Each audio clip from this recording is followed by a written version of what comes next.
श्री गोपाळ कृष्ण भगवान की जय. लीला नंबर 243.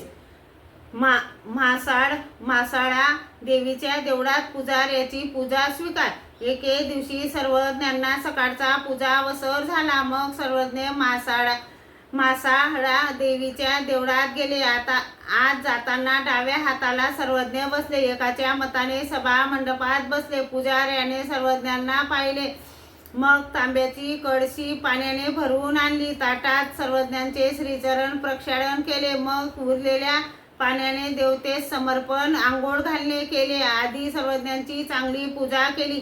मग उरलेल्या फुलांनी देवतेची पूजा केली. मग सर्वज्ञांना धूपारती केली. मग वाजंत्री वाजवली. मग आरतीचे ताट ओवाळले. तसेच मसाळा देवीच्या मूर्तीला ओवाळले. अशी सर्वज्ञांनी त्यांची पूजा स्वीकारली. मग मठाकडे गेले. श्री गोपाळ कृष्ण भगवान की जय.